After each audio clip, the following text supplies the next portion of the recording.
What's going on, you guys? Welcome to Porn with Jordan. This is the channel where I run the YouTube streets, pour tea on a variety of subjects and shows, and then sweeten it with my opinions. I'm your host, JordenRanae, and I want to thank you for taking the time, taking the ride, and having a drink with me. All right, you guys, we're back. It's Music Monday, and I wanted to not necessarily talk about other people's music today. I wanted to talk about my own because I appreciate the love and response that I got from my Just One of Them Days video. I appreciate you guys allowing me the space and the security to be vulnerable. And I appreciate you guys truly inviting me to allow you to get to know me. And so I love that you guys are just as in for the good as you may be the bad. And you may be just as in for the not so exciting days as you are for the overly crunk days, if you will. So I want to say thank you, and that I appreciate all of you who watched the video, all of you who commented, all of you that shared your stories, all of you who related your personal experiences. I want to really say that I appreciate it and I thank you, and I hope that we continue to grow, share, grieve, learn, process, cope, all of those things together. Right? Today on Music Monday, I want to talk about why I'm so hesitant to return to music. If you guys watch my first couple of videos on this channel, you guys remember every time that I bring up my own music on this channel, I would always say maybe, right? There would always be a maybe. There would never be a promise or a guarantee that we'd be talking or that I would be creating new music, right? And there are a few reasons why I would do that. Partially just to be funny, and I like that type of editing. And then two, because I really didn't know if I would ever make music again. I didn't know if I would ever be in a position to put out music again, or not even just be in a position that I would have the desire to.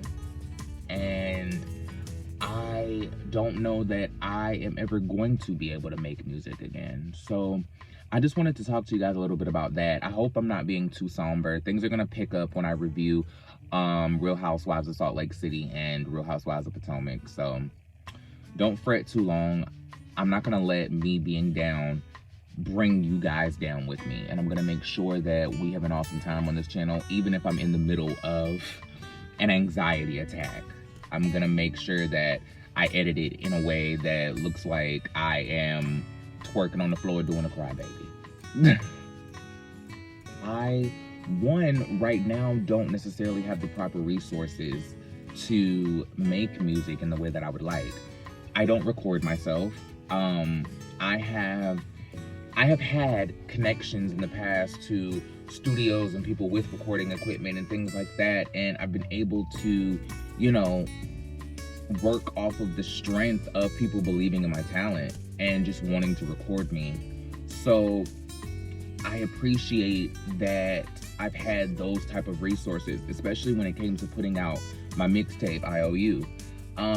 It was something that was very important to me, and it felt like the first safe space that I ever had as far as a recording studio goes, because I've had some really interesting recording studio experiences that made me feel like I was never going to get any real work done. And so I finally got into a space where I was able to really work and create and do things comfortably that made me feel like I was on the right track, right? I also don't have a lot of resources to promote my own music. Do you get what I mean? It's not like here on YouTube where I, you know, don't necessarily have to promote my channel as much on social media. I still promote it on the social media that I do have. You guys know that I'm pretty much regulated to Twitter at this point, and, you know, maybe Facebook if I feel like downloading it. But it's not like how my YouTube channel is, where I can just go on Hot Messy Topics to promote. I can just go on Down with Jason to promote. I can just go on Kempire to promote. And they allow me a space to exercise and release my opinions on the subjects that are being recognized, and it allows me the ability to showcase my charisma, uniqueness, nerve, and talent, for lack of better words.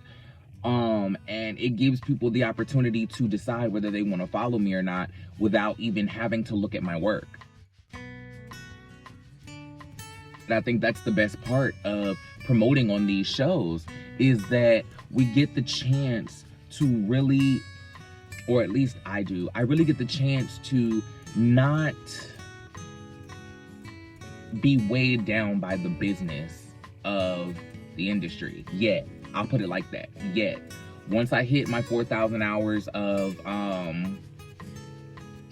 watch hours and my 1,000 subscribers and all of that, once I finally get monetized, I feel like it'll probably be a lot more stressful, because I am doing this as a full-time job, and I will be doing this as a job at some point. So I'm sure that the stress of having to deliver will still be there, or will increase. But at this point, I finally leaned into my passions and am working towards making them my paycheck in a way that I feel like I can genuinely enjoy doing for a long period of time.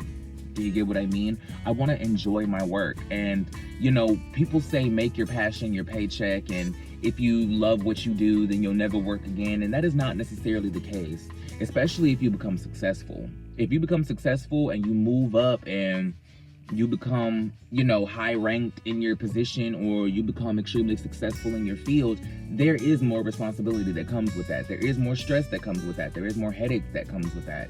And are those things that I'm prepared for? Absolutely.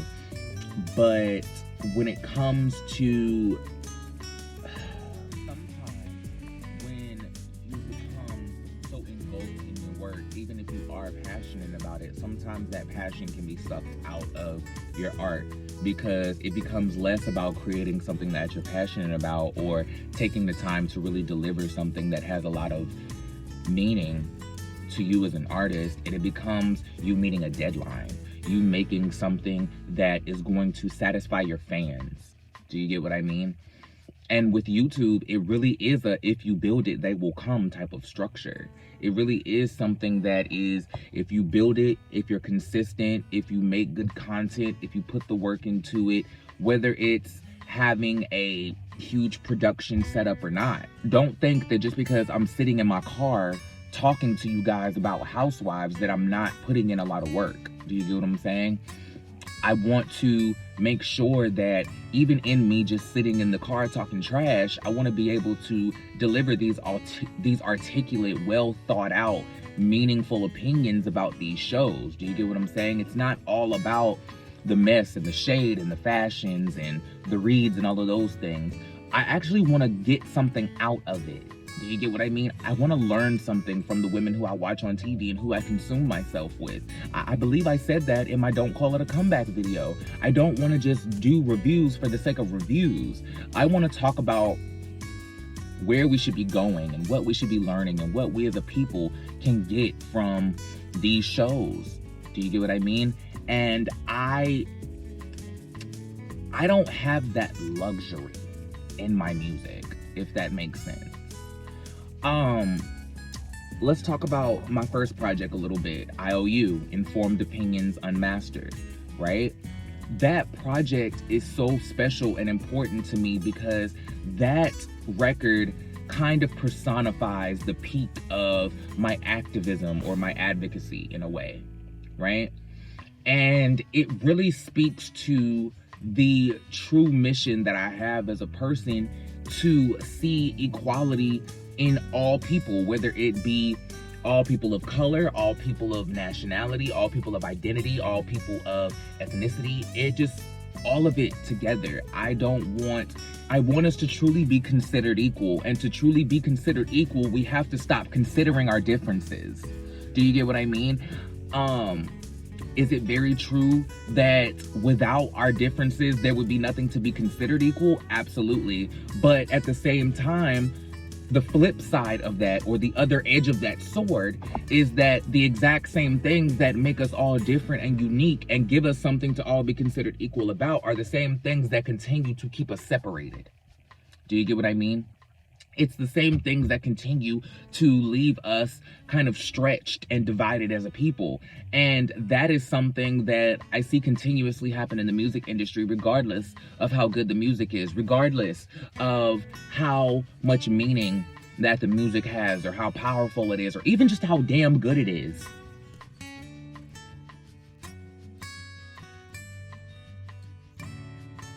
Do you get what I mean? And like I said in a previous video, I don't know how to make work that isn't impactful or doesn't have a very specific message to deliver home to the people. And so my first mixtape was really, like I said before, it's a love letter to queer people of color and a body of encouragement to artists who are of the LGBTQIA space. And it was a way for us to encourage ourselves and for us to take our power back and really just understand the talent that is being looked over. Look at all the things you hear going on in the entertainment industry. Most of the time people say that behind the scenes, the industry is run by the LGBTQIA plus community. Do you get what I mean? There's been so many times where I've heard people say, you know, all the people who are, you know, moving the hands and turning the dials in the industry are all gay men, or, you know, whatever of the like. And that is something that is always recognized behind the camera. It's never really recognized on camera, and we don't get to see it too much. We do see a couple select few examples like Lil Nas X, like Frank Ocean, who got to come out and be themselves and were embraced for it, right? But the difference between them and, let's say, someone like me, who is a transgender woman who is trying to be seen as equitable and viable and valuable in the rap space, I'm already out. I'm already out of the closet. Like, people know that I'm a trans woman. I talk about transitioning. I talk about my transition. Do you get what I mean? So there's no way for me to just make incredible music, let it come out, and then all of a sudden just be like, well, by the way, I'm trans. Do you get what I'm saying? Lil Nas X and Frank Ocean had those advantages where people got to ingest their music before they ingested them as a trans person.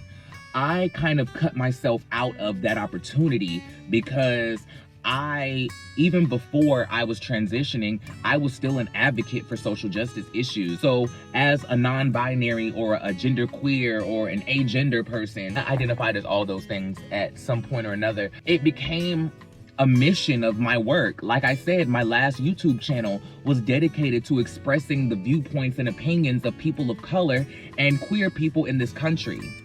This goes back to me not being able to make music that isn't necessarily a message or a societal evaluation and analysis.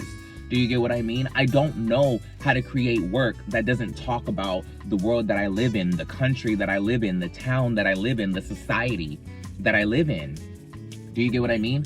So I don't think that my music, regardless of how good it is, regardless of how much I metaphor, I punchline, I simile, I onomatopoeia, I analogize, no matter how many flows I have or dope ass lyrics I write, I truly believe that I'm not going to be seen as a viable part of the industry until after my lifetime. I hope that that's not the case, because we have had strides in the music industry, like Lil Nas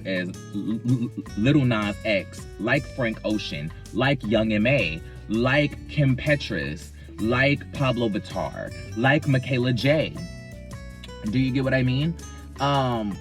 We do have these people who are making strides and who are breaking down barriers and who are being seen and respected for representing our community. Do you get what I mean? And I want to be able to represent our community in the rap space. We have someone in every community in damn near every community to represent trans people except rap. You know, Kim Petras is tearing it down in the pop space. Michaela J, is on fire with her single Something to Say. Like, that song is incredible. You know, she's on fire. But we don't have anybody in the rap space who's really turning it out. The only trans rapper that I can think of is Lila Star Escada, off of the top of my head. And then I think back to Instagram when I came across this Instagram page that was a transgender record label who was full of transgender artists. And from what I heard of their music, there are a few of them that are extremely talented that I would love to collaborate with, right? I just don't, I want to enjoy my work. Do you get what I mean? And this was the thing that took over my life last time. It was the political message and the agenda, for lack of better words, of being the person to prove or show or be the example of trans palatability. Do you get what I mean? I want to be a voice in the industry, but I don't want to carry the entire trans community on my back. I feel like that eliminates room for you to just be a person.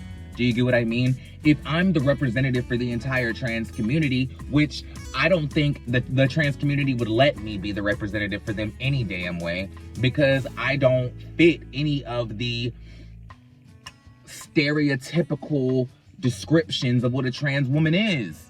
So I don't think that they would let me represent them in the first place, and I think that trans women would probably be embarrassed by me more than anything. So I don't want to let my community down. I don't want to have my back turned on by my community. And do I think that that can happen in the YouTube space? Absolutely. But the thing is, a lot of my viewers, the majority of my viewers are not trans. You know, I look at my analytics. The majority of my viewers on YouTube are women who are over the age of 35. Okay? So, and if they are trans women, they're not telling me in my comments they're trans women. I'll put it like that. I have had a couple of cases where I've had comments made by people who were of similar experiences to mine, who I have been able to directly relate to.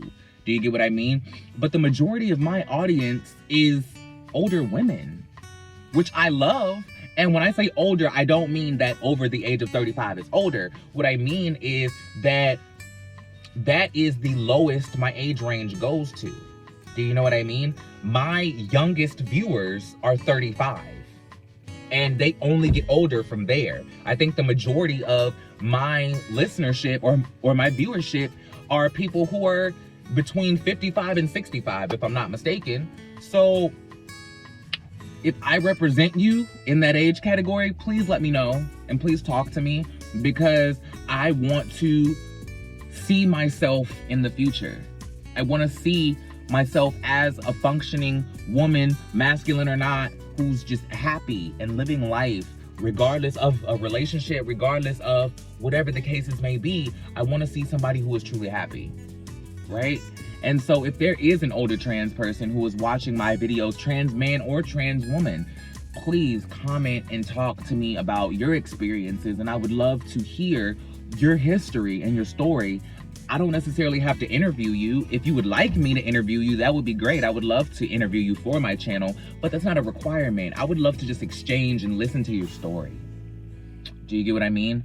So there's a couple factors that play into that. I just don't want to be the spokesperson for trans representation, because I don't think that I'm necessarily the most accurate. I think that Michaela J is probably a more accurate representation of general trans women than I am. And I think that a lot of trans women will relate to her more than they will to me, because she fits the stereotypical trans woman's aesthetic, right? And I don't, you know? I'm gonna come in and I'm basically the young MA of trans people. Like, and that's cool. Like, to me, that's a vibe. To me, that's a vibe. But I have heard that me living, presenting and maneuvering in the way that I am within my transition, it is directly contradictory to the mission statement of an average trans woman, right? Usually an average trans woman goes through their journey because they want to be hyper feminine and seen as the lady that they are without any traces of masculinity in their body. Do you get what I mean? That's why it's called hormone replacement therapy, not hormone addition therapy. Just saying. And they want to be seen as a stereotypical woman who most of the time wants to be seen by stereotypical heterosexual men. Do you get what I mean? That's not always the case. We're in a new day, we're in a new age, and people are just more elevated than that. But I don't think I could be an accurate spokesperson. I don't think I can be the first, if that makes sense. I don't think I could be Marsha P. Johnson. Do you get what I mean? And a part of me feels like I kind of am doing that in my own ways on YouTube, but the fight of the music industry is not something that I necessarily want to approach in this moment. Do I feel driven to make music? Do I feel like music is something that I have to do at some point in my life? Absolutely. That's why I'm still writing. That's why I have an entire EP of music that needs to be recorded. That's why I'm working on several different projects at the same time, regardless of if I ever release them or not. I think that the situation lies in the fact that I am music. Music is me, I am music. Music is always going to be a part of my life. We've had this conversation before on Music Monday. So I just want to enjoy music. And I don't want music to become my plight or my burden or my fight. Do you know what I mean? I want to enjoy music all the way, and I want to enjoy making music. I want to enjoy creating music. I want to just do music for me. I'm sure that it doesn't sound the best saying that I don't want to be a representative for all trans people. I don't want to be a representative for all Black people. Do you get what I mean? I don't want to be a representative for all Panamanian people. I'm one half Panamanian, if I haven't told you. But I just want to be me. I just want to be me, regardless of if I'm the first, the 15th, the last. I just want to be me, and I just want to ride my ride in that. And the people who relate to me, who look up to me, who take something from my work, who see my journey, I want them to be able to always feel heard and feel like they're represented. But the problem is with me, I don't know that I can make today's type of music. Like, I don't know how to make music that isn't something that is socially conscious. Do you get what I mean? I've written records where I'm just talking my stuff and I'm talking my trash, aka Mic Check on IOU. That's probably the record where it's just a flex. It really has nothing to do with, I mean, I'm sure there are some socially conscious lines in that song, because there became a point where, or it came to a point where I started writing them unconsciously. There would be records where I thought I was going in just to talk my mess and just to talk stuff, and then I go in and then I write this like deep thing that I don't realize I've written until I'm rapping it back or until I read it back. But Mic Check is really one of those songs where I'm just talking my mess, and I'm really just going in and I'm just popping my ish about how talented I am. Do you get what I mean? That leads me to another thing about music that I don't feel like I'll ever fit into. I'm not a flashy bitch. If you can tell, like, I have a couple of earrings in. I've got a couple of necklaces that I wear all the time. But, like, I'm not a flashy person. Like, I'm not walking around here in silk shirts and all of those things. Like, I'm not. And even if I did get money like that, I wouldn't be the person to be walking around flexing my money with jewelry and clothes and do all of that. I would be walking around like billionaires, like Bill Gates and Steve Jobs. And I would be walking around wearing the most ordinary Izod black turtlenecks, simple jeans, Chuck Taylors. Like, I would be I would be so dressed down all the time. And if I did have Steve Jobs money, if I did have Jeff Bezos money, if I did have Bill Gates money, I would literally wear the exact same outfit every single day. And I would have 1,500 of the same outfit. A black long sleeve shirt, a black t-shirt, or a black turtleneck, just depending on what time of the year it was. I would have black slacks, black jeans, and black sweatpants, depending on where I'm going. And then I would have black shoes, black Converse, black loafers, black boots, just depending on what time of year it was or where I was going. Do you get what I mean? I would wear all black all the time, and it would look like, depending on the season, I am wearing the exact same thing every single day, depending on where I'm going. That is how I would dress, because I'm very minimalistic in my style when it comes to flashiness and opulence and all of that stuff. Do I think I have a sense of style? Yes. And when I do get dressed up, I do really put stuff together. But I'm not somebody who walks around like that every day, which is probably why I couldn't be on a reality show, especially like a Love and Hip Hop, where it's all about getting to the labels, getting to the bag, getting to the this, getting to the that. I would reinvest my bag. Like, I would not be spending my money on Versace and Birkins and like all of that stuff. I don't care about any of that stuff. Like, materialism is not something that has ever been that serious to me.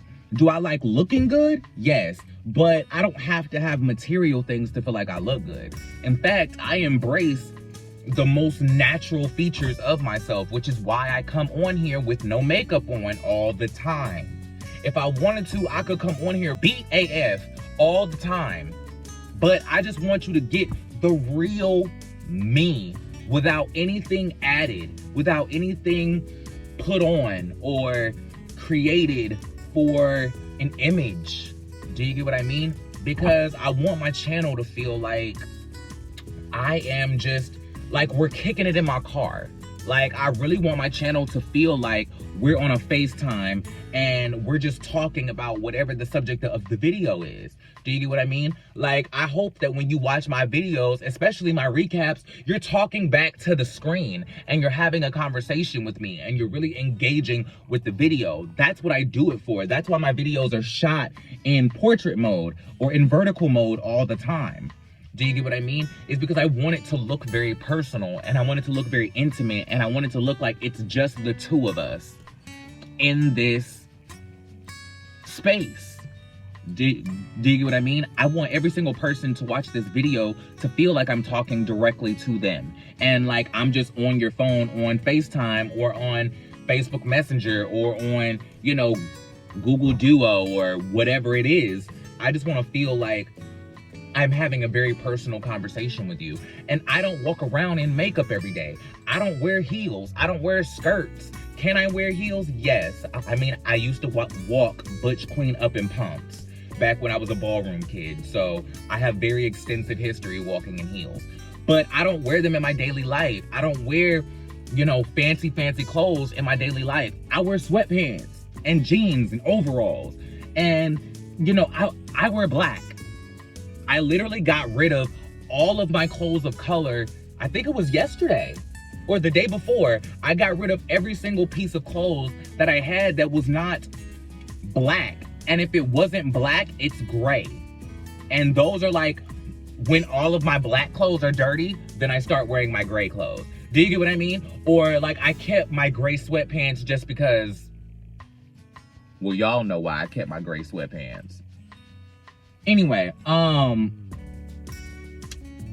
just, like, I want to live a life of minimalism. So I don't think that anybody would be too, like, enthused by a rapper who's a minimalist, who doesn't care about having a lot of bling and jewelry and, you know, doing all of this. If I'm gonna flex about anything when it comes to my money, I'm gonna flex about how much property I own. I'm gonna flex on my investments.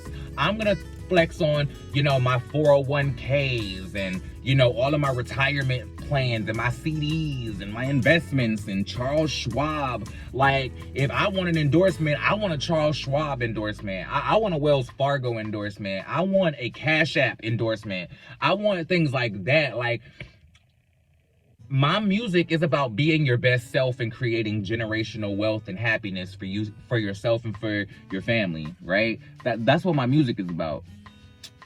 Could I ride the wave as an underground artist and really, do the things and really put myself out there in the ways that I wanted to and just ride the wave as an underground artist? Absolutely. I possibly could still do that.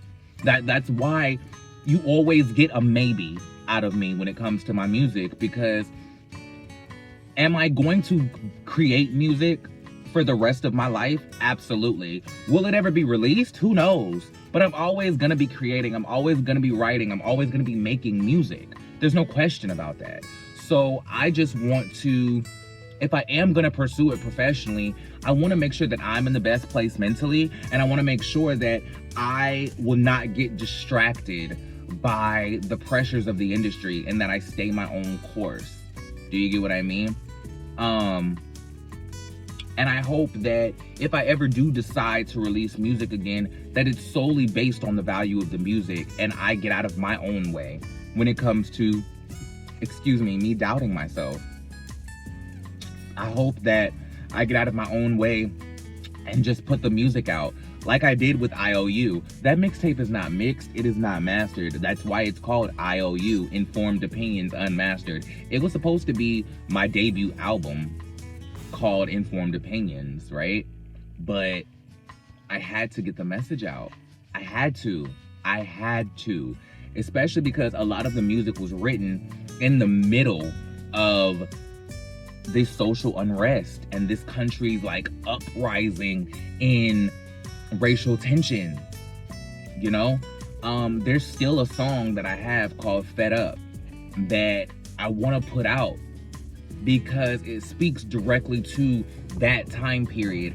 And it speaks to that time period specifically, but it also just speaks about police brutality in general, regardless of the time period. And I speak about how long this has been going on. I think I might put that record out at some point. I think I really might put that record out at some point, just as a Lucy, just a standalone single, just something that I want the people to hear. Because Fed Up is really a record. It was the first record that I wrote before I started actually writing my mixtape, right? Fed Up kind of led or set the path to my mixtape. And so, will you ever get the follow-up EP called Second Opinion? Who knows? Do I want you to get it? Absolutely, because I feel like that music is better than the music on IOU. I feel like the music on Second Opinion is a natural growth and progression from the music that I did on IOU, and it feels like specifically a sequel and a follow-up and something that is supposed to coincide with the project. So I do want you guys to hear it, even if I never make music after the fact.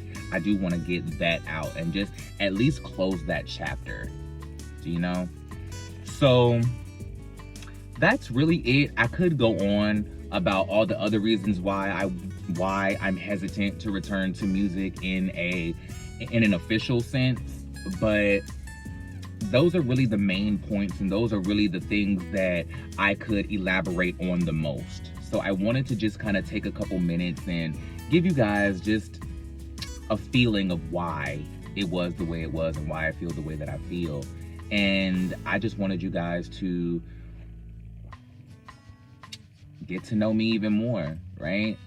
Let me know if these videos are more entertaining to you than like my recaps and stuff like that. Let me know if you guys want more of these types of videos. Not necessarily Music Monday, I mean that's gonna happen, but let me know if you want more personal videos from me just talking about my experience, right? I want to do that. I don't want to, I have a lot of negative experiences in my life, and I don't want my channel to be a sad place. Like, I don't want people to come and hear all of my sad stories and feel bad for me. Do you get what I mean? That's why I started the channel with a bunch of recaps and TV shows and music and, you know, those type of things, because I wanted people to come to my channel and have fun. But there is an instinctual part of me that wants to let people know that they're not alone. There is an instinctual part of me that wants to be the representation that I never had, because I'm always looking for it. Do you get what I mean? I'm always looking for those things. And so I tend to just become that for myself. I tend to become all the things that I look for. You know, I kind of became my own role model. I kind of became my own example. I kind of became the person who I look to encourage myself. Now, that's aside now, because now I have all of you guys in my comments who send me such beautiful words and the most encouraging comments and the most thoughtful stories, and I appreciate the communication that I have with you guys. I really appreciate it. It's something that I didn't expect. You know, I appreciate the views. I appreciate you watching the video. I appreciate you subscribing to my channel. I appreciate all of that, and I want you to do it. I appreciate you hitting the notification bell. I'm sure that a lot of you have, because I can upload a video and 10 minutes later or 5 minutes later, it will have a couple views on it, and then it'll just keep growing from there. So I feel like there's a few of you that have that have the notification bell on, and I want to thank you for it. But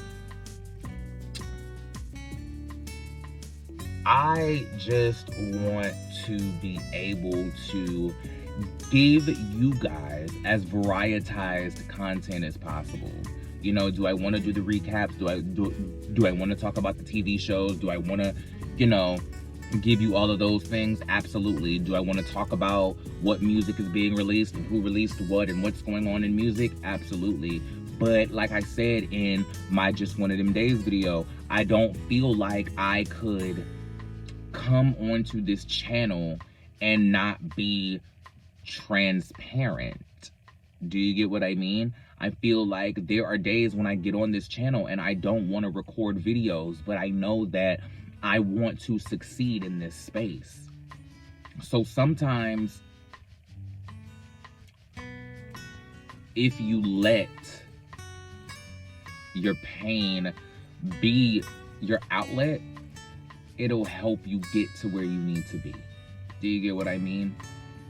So let me know which videos you guys enjoy more from me. Let me know if you enjoy, you know, me just talking about stuff about the housewives, and, you know, just recapping all of my favorite scripted shows growing up, or if you really want me to get more personal. And if you want me to get more personal, please drop down in the comments and ask me questions. Ask me things that you want me to talk about. Give me suggestions of things that you want me to elaborate on. And who knows, that may be the next video I make. So that's about it, you guys. I didn't want to take up too much of your time. I know that my Music Mondays are usually really long, so I want to, you know, try to condense them as much as possible. You know, I don't want to hold you guys' time all day. And I just hope that me pouring tea on all things my music experience, you know, was entertaining for you. And I hope that my opinions on my music as well as the music industry sweeten the hell out of it for you. I want to thank you guys for taking the ride, taking the time, and having a drink with me. Make sure that you guys like, share, subscribe, hit the notification bell, comment. Please continue to comment. It is the most satisfying part of having a YouTube channel for me, is seeing you guys comment and seeing you guys share your stories and seeing you guys engage with me. The engagement that I get in my comments is the most special part of having a YouTube channel, because I feel like I'm genuinely having conversations with you. So please, please, please continue to comment, continue to like, continue to share, do all of those things. Do all the things that your favorite YouTubers tell you to do on their channels. Make sure you follow all of my friends. And yeah, that's about it. I'll holler at y'all in the next video. Much love. Listen to something good today. Play your favorite song as loud as you can. And just smile. Peace.